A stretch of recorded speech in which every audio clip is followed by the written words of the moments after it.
केंद्रीय मंत्री चिराग पासवान उज्जैन पहुंचे। बाबा महाकाल के मंदिर में भस्म आरती में हुए शामिल। भगवान महाकाल की पूजा अर्चना कर लिया आशीर्वाद। बीजेपी के नेता और कार्यकर्ताओं ने पुतला दहन कर जताया विरोध। उत्तम सिंह का कमलनाथ के खिलाफ विरोध। बीजेपी नेता ने की बड़ी कार्रवाई की मांग। अमरवाड़ा मंडी प्रांगण में सामूहिक विवाह कार्यक्रम आयोजित। विवाह के बंधन में बंधे 509 जोड़े। सांसद और विधायक ने विवाहित जोड़ों को दी शुभकामनाएं। मंडला जिले को वन परिक्षेत्र में नर बाघ की मौत। शव का हुआ पोस्टमार्टम। आपसी संघर्ष में हुई बाघ की मौत। कोरी नगर परिषद में पानी की किल्लत। पानी की कमी से स्थानीय लोग परेशान। स्थानीय लोगों ने की समस्या के समाधान की मांग।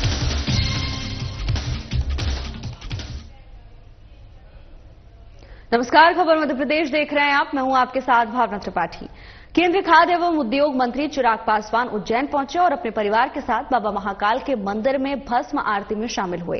इस दौरान उन्होंने भगवान महाकाल की पूजा अर्चना कर आशीर्वाद प्राप्त किया। चिराग पासवान ने मीडिया से बातचीत करते हुए कहा कि जो कुछ भी मैं हूं वो बाबा महाकाल की कृपा से हूं। उन्होंने आगे कहा कि उन्होंने भगवान महाकाल से भारत को एक विकसित देश बनाने की कामना की है। भस्म आरती के बाद महाकाल मंदिर समिति द्वारा केंद्रीय मंत्री चिराग पासवान का सम्मान किया गया। इस मौके पर उनके साथ परिवार के सदस्य भी मौजूद रहे।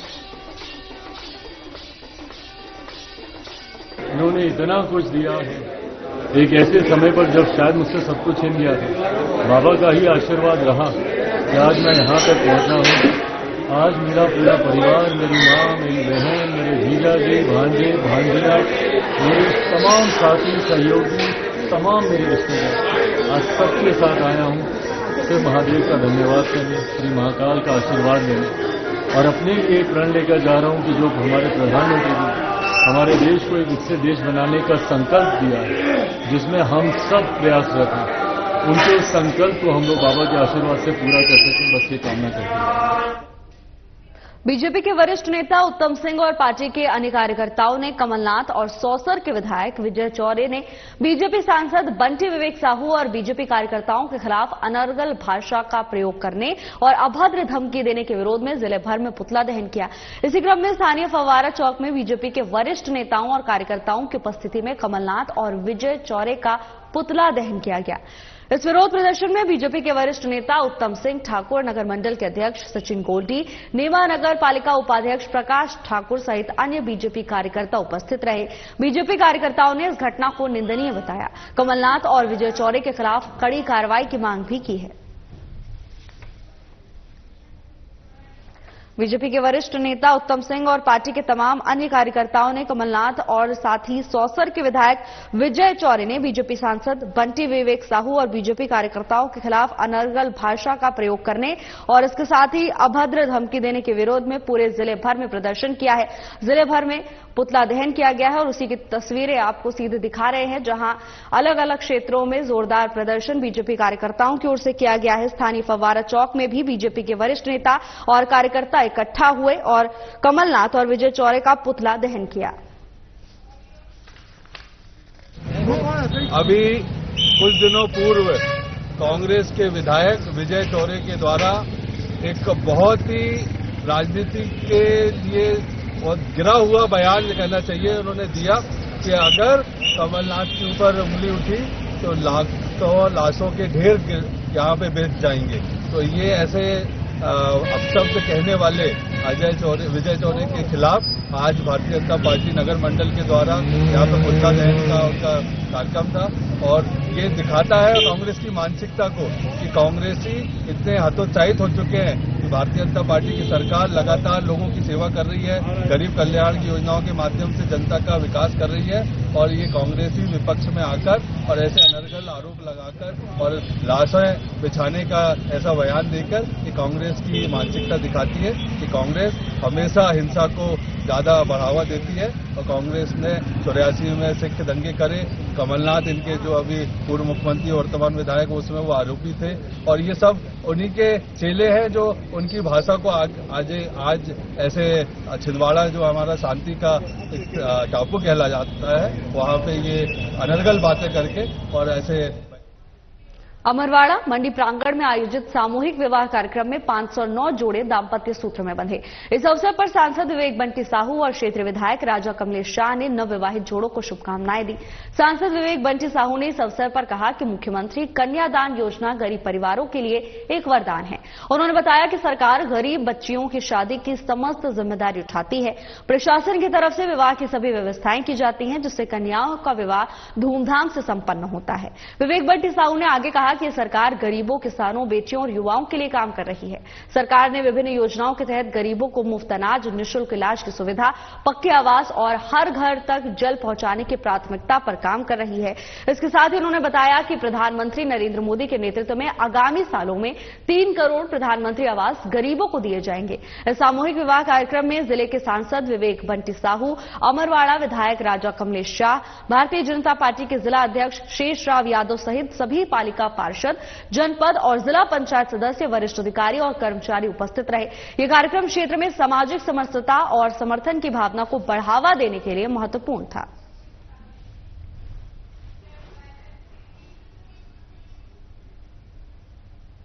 जिला प्रशासन छतरपुर की ओर से जिले में अवैध खनिज भंडारण और परिवहन के खिलाफ कड़ी कार्रवाई की गई। बता दें कि छतरपुर की ओर से ये कड़ी कार्रवाई की गई है, जहां जिले में अवैध खनिज भंडारण और परिवहन के खिलाफ प्रशासन का सख्त रवैया देखने को मिला है। इसके तहत कुल 11,09,321 रुपए की पेनाल्टी इन आवेदकों पर लगाई गई है और इन्हें पेनाल्टी राशि जमा करने का आदेश दिया है। खनिज विभाग ने अवैध उत्खनन, परिवहन और भंडारण के दौरान पकड़े गए ट्रैक्टरों को भी जब्त किया। इसके साथ ही संबंधित वाहन चालकों को मध्य प्रदेश खनिज नियम 2022 के तहत नोटिस जारी किए।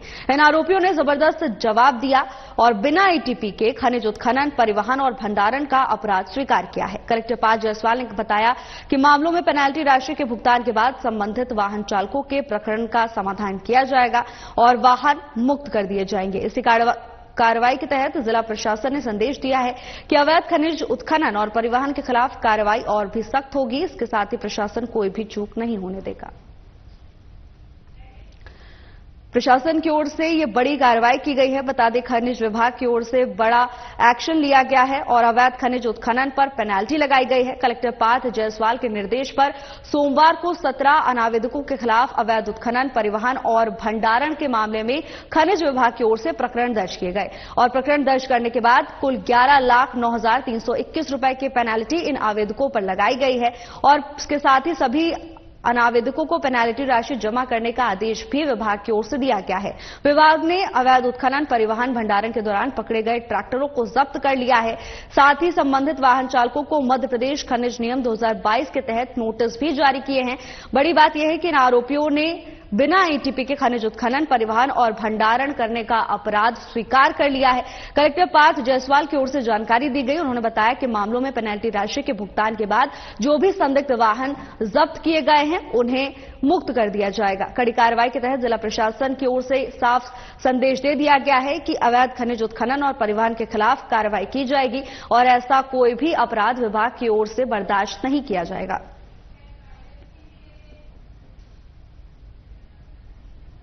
अवैध रेत कारोबारियों के हौसले बुलंद हो चले हैं। इसका जीता जागता उदाहरण देखने को मिला है। जिले के प्रशासनिक अधिकारी, कर्मचारी भी सुरक्षित नहीं हैं। दरअसल सिंगरौली जिले के कोतवाली थाना क्षेत्र अंतर्गत आने वाले खुटार चौकी इलाके में बीती रात को अवैध रेत कारोबारी आम दिनों की तरह रेत का अवैध रूप से परिवहन कर बेचने के लिए ले जा रहे थे। संबंधित मामले की जानकारी माइनिंग विभाग को लगते ही विभाग हरकत में आया। आनन फानन में अवैध रेत से भरे ट्रक को पकड़ने माइनिंग अमला निकला और अवैध रेत से भरे ट्रक को जब्त करते हुए ट्रक को कोतवाली थाने की तरफ ले जाया जा रहा था। इसी बीच अवैध रेत का परिवहन करने वाले कारोबारियों ने विभागीय टीम पर हमला बोला, जिससे 4 वाहनों में तोड़फोड़ की गई। गाड़ियों के शीशे तोड़ दिए गए। प्रत्यक्षदर्शियों के मुताबिक लगभग 1.5 दर्जन लोगों ने इस पूरी घटना को अंजाम दिया। जहां पर मौके पर मौजूद गाड़ियों के शीशे तोड़े गए, वहीं अमले के अधिकारियों को भी इस पूरी घटना में चोटें आने की खबर सामने आई है। घटना की खबर लगते ही खुटार चौक की पुलिस मौके पर पहुंची और इसी बीच उपद्रवी मौका पाकर फरार हो गए। मौके पर मौजूद वाहनों को पुलिस ने कब्जे में लेते हुए कार्रवाई शुरू कर दी है। पुलिस ने मामला दर्ज करते हुए मामले की जांच शुरू करी। आधा दर्जन लोगों को अभियुक्त भी बनाया है।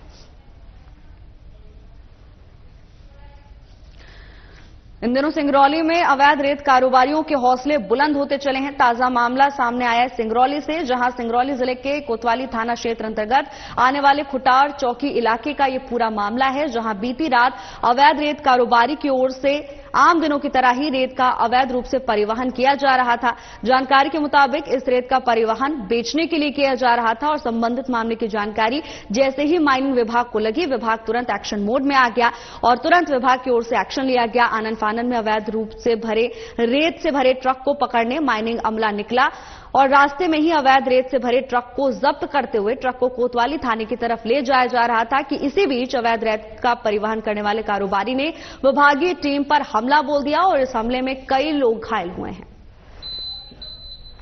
2:30 से 3 बजे की बात है। Mining officer Singrauli routine checking हेतु चेकिंग के लिए निकले थे। जैसे ही वर्गमा टोल के पास पहुंचे, उसी दौरान सामने से एक हाईवा आता हुआ दिखा जो अवैध रेत से लोड था। तत्काल माइनिंग ऑफिसर और उनकी टीम के द्वारा उस हाईवे को जब्त किया गया और सुरक्षार्थ खड़ा करने हेतु चौकी खुटार ला रहे थे। इसी दौरान कुछ लोग जो गाड़ियों से आए और हाईवा और माइनिंग ऑफिसर की गाड़ी को रोकने का प्रयास किया। जब ये लोग नहीं रुके तो उन्होंने जो है लाठी डंडों से माइनिंग ऑफिसर की गाड़ी पर कांच पर मारा, जिससे कांच वगैरह फूटे हैं। इसी दौरान पुलिस को सूचना मिली, तत्काल पुलिस मौके पर पहुंची तो जो गाड़ियों से लोग आए थे वो भाग गए और अपनी 2 गाड़ी, एक बोलेरो और वेन्यू कार छोड़ करके गए हैं। तत्काल माइनिंग ऑफिसर की रिपोर्ट पर शासकीय कार्य में बाधा डालने एवं अन्य सुसंगत धाराओं में प्रथम सूचना रिपोर्ट पंजीबद्ध करके जांच की जा रही है और हाईवा को सुरक्षार्थ थाने में खड़ा कराया गया है, जिस पर माइनिंग ऑफिसर द्वारा विधिवत कार्रवाई की जा रही है। इसके अतिरिक्त गोली चलने, फायरिंग की बात भी सामने आई थी, लेकिन जब चश्मदीद साक्षी माइनिंग ऑफिसर और अन्य लोगों से पूछताछ की गई तो इस प्रकार के तथ्य प्रथम दृष्टया नहीं पाए गए हैं।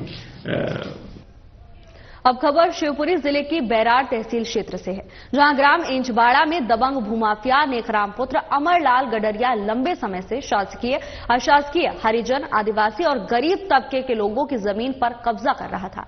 पुलिस ने पौरी एसडीएम के आदेश पर उसे गिरफ्तार कर जेल भेज दिया।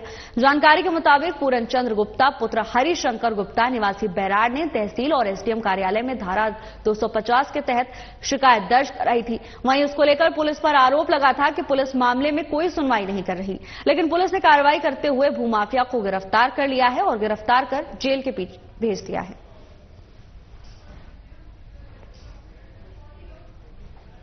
क्या है, स्वामित्व की जमीन है ग्राम एचवाड़ा की मारू खेड़ी में 1 हेक्टर 6 बिस्वा, जिसको लेकर नेकराम गडरिया पुत्र अमरलाल गडरिया आए दिन परेशान करता रहता है, जिसकी तार फेंसिंग, मुड्डियां, जालियां उखाड़ ले गया, जिसकी मैंने पुलिस थाने में भी 6 माह पूर्व रिपोर्ट की, जिसकी सीएम हेल्पलाइन भी लगाई, जन सुनवाई में भी गया मैं 2-3 बार, लेकिन आज टाइम तक पुलिस ने कोई कार्रवाई नहीं की। इसके बाद उसने मेरी करीब 1 बीघा जमीन पर कब्जा कर रखा था, जिसका मैंने तहसील न्यायालय बैराड़ में 250 का प्रकरण दर्ज कराया, जिसमें आदेश कर तहसीलदार महोदय ने एसडीएम पौरी की ओर अग्रेसित कर दिया, जहां से उसको सिविल जेल की कार्रवाई की गई, जिसका आदेश दिनांक 30 जनवरी 2025 को हुआ, लेकिन पुलिस की ढील टाल रवैये के चलते 25 फरवरी को उसको जेल भेज दिया। रविवार को मध्य प्रदेश के मंडला जिले में एक वन्य जीव पर नर बाघ की मौत की घटना सामने आई है। इसका शव वन परिक्षेत्र सुपखार के अंतर्गत वन अमले द्वारा गश्ती के दौरान बरामद हुआ है। आधिकारिक जानकारी देते हुए कान्हा टाइगर रिजर्व के क्षेत्र संचालक ने बताया कि एनटीसीए नई दिल्ली और मुख्य वन्यजीव अभिरक्षक मध्य प्रदेश भोपाल के दिशा निर्देशों के अनुसार तुरंत कार्रवाई की गई। घटनास्थल को सुरक्षित कर डॉग स्क्वाड की सहायता से घटनास्थल और आसपास के क्षेत्र की छानबीन भी हुई। मृत बाघ का पोस्टमार्टम विशेषज्ञ वन्यजीव चिकित्सक डॉक्टर संदीप अग्रवाल और डॉक्टर राकेश वारिश्वा द्वारा हुआ। पोस्टमार्टम रिपोर्ट से यह पता चला कि बाघ की मौत आपसी संघर्ष से हुई है, जिसके बाद बाघ का शवदाह किया गया। इस कार्रवाई में क्षेत्र संचालक समेत अन्य क्षेत्रीय अधिकारी उपस्थित रहे। सभी कार्यवाहियों की फोटोग्राफी और वीडियोग्राफी भी की गई है। अब इस मामले में वन अपराध प्रकरण दर्ज कर अग्रिम कार्रवाई जारी है। सुपखार वन परिक्षेत्र में बाघ की मौत वन परिक्षेत्र में मिला नर का शव भी बरामद हुआ।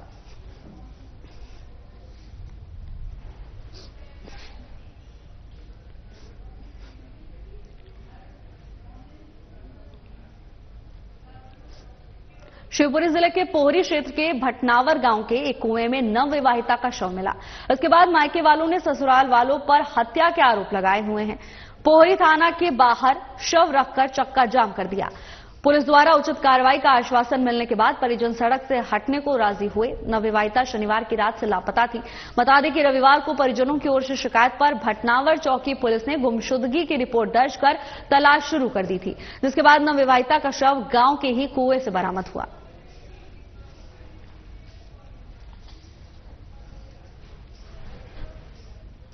कैसे हो गया? रात को उठ के चली गई, हम सो रहे थे सब लोग। कब गई थी ये? 3 बजे की बात है। आज रात की है कि 2 तारीख की बात? 2 तारीख की। हाँ।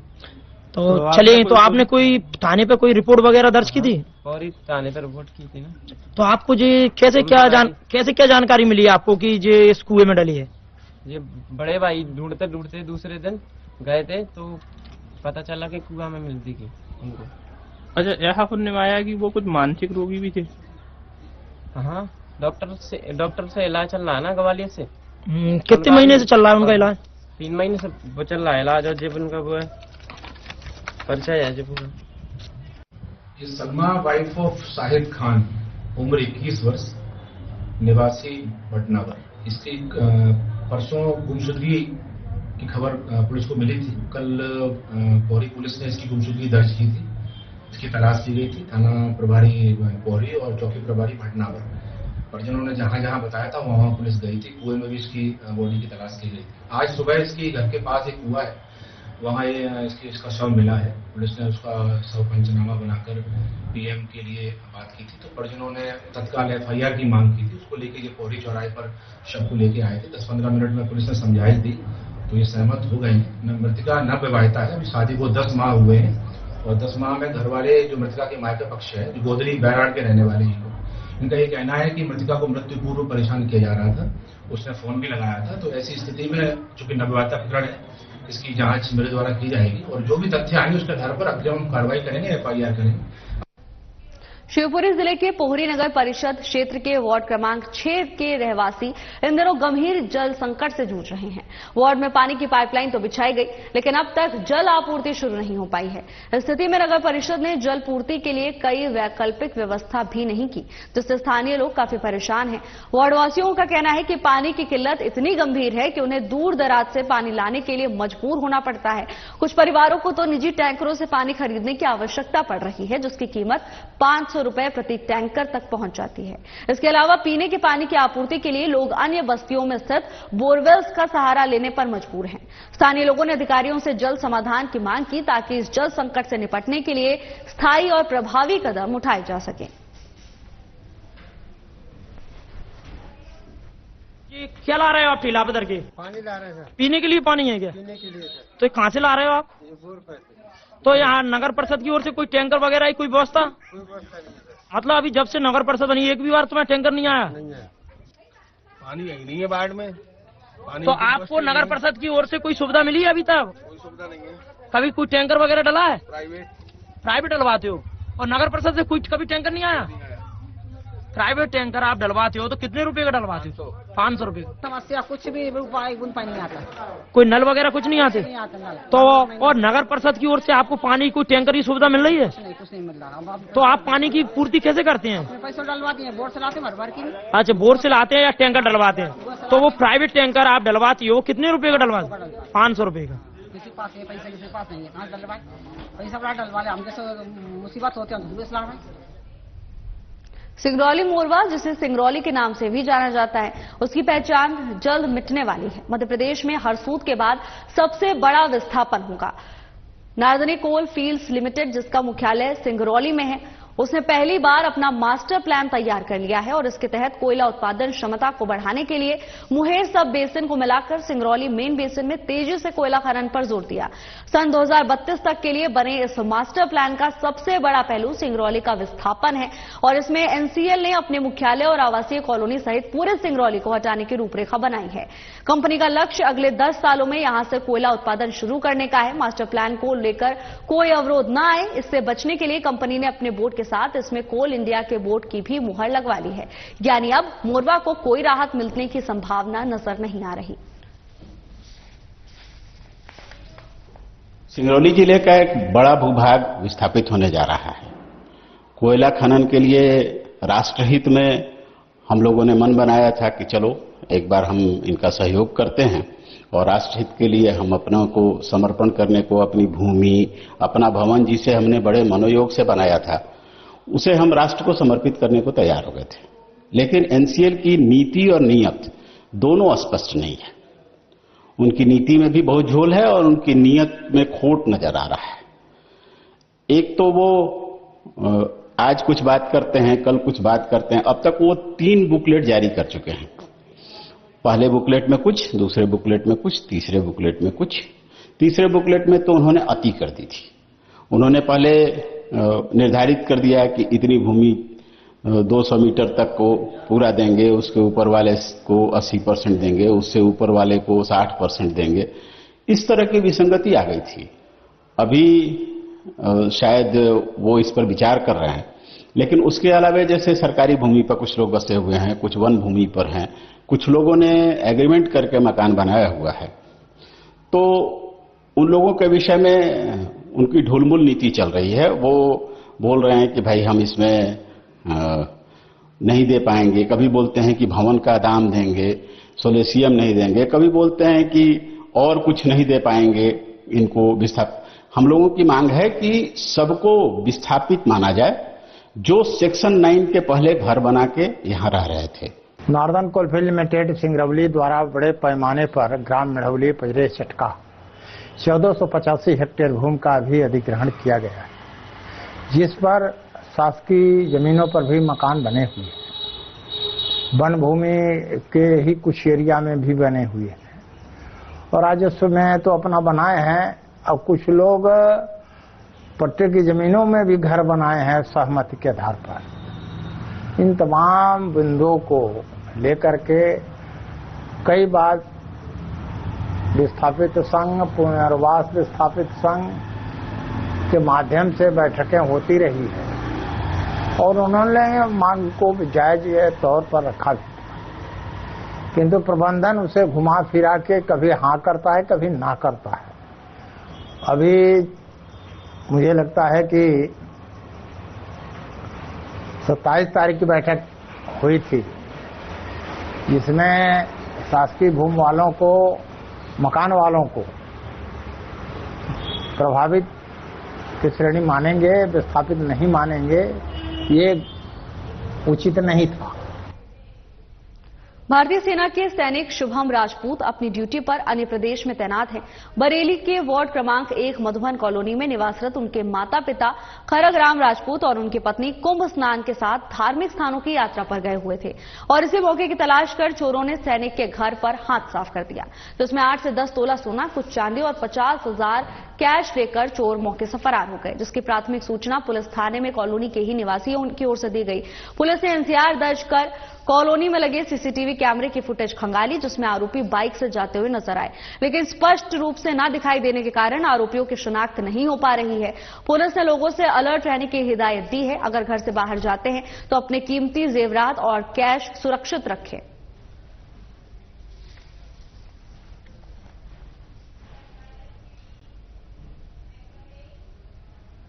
खबर पोहरी अनुविभाग के थाना गोवर्धन से है, जहां थाना प्रभारी रविंद्र सिंह कुशवाहा ने जानकारी देते हुए बताया कि मुखबिर की ओर से सूचना मिली कि ग्राम ठेवला बल्ली बंजारे की टपरिया से आरोपी रामदयाल आदिवासी के पास अवैध कच्ची जहरीली शराब रखी है, जिसके बाद पुलिस ने तुरंत मौके पर पहुंचकर आरोपी के कब्जे से 3 नीले रंग की प्लास्टिक कैनों में 130 लीटर हाथ भट्टी की बनी अवैध कच्ची जहरीली शराब जब्त की, जिसकी कीमत करीब 13,000 रुपए आंकी जा रही है।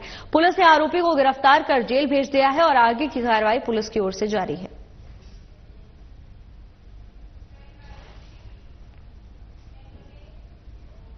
मामला पोहरी जनपद में जनपद सदस्य और सीईओ के बीच के विवाद को लेकर है, जहां 4 जनपद सदस्यों ने सीईओ पोहरी के खिलाफ कलेक्टर शिवपुरी को ज्ञापन दिया था, जिसमें सीईओ को हटाने और उनके द्वारा दुर्व्यवहार करने की शिकायत की गई थी। इसी के विरोध में 200 से अधिक सरपंच, सचिव, ग्राम रोजगार सहायक और जनपद स्टाफ ने एकजुट होकर एसडीएम कार्यालय में ज्ञापन दिया है, जिसमें उन्होंने सीईओ की ईमानदारी और स्वच्छ छवि का समर्थन किया। ज्ञापन में कहा गया कि सीईओ ने अपने कार्यकाल में अपने कर्तव्यों का सही तरीके से पालन किया और कुछ जनपद सदस्य जो गलत कामों के लिए दबाव बना रहे थे, जब उनकी मंशाओं पर पानी फिर गया तो उन्होंने कलेक्टर को झूठी खबरें दी। सरपंच संघ, सचिव संघ, ग्राम रोजगार सहायक संघ और इसके साथ ही जनपद स्टाफ संघ ने यह स्पष्ट किया कि सीईओ एक ईमानदार और स्वच्छ छवि के अधिकारी हैं और उनके खिलाफ उठाए गए आरोप झूठे हैं।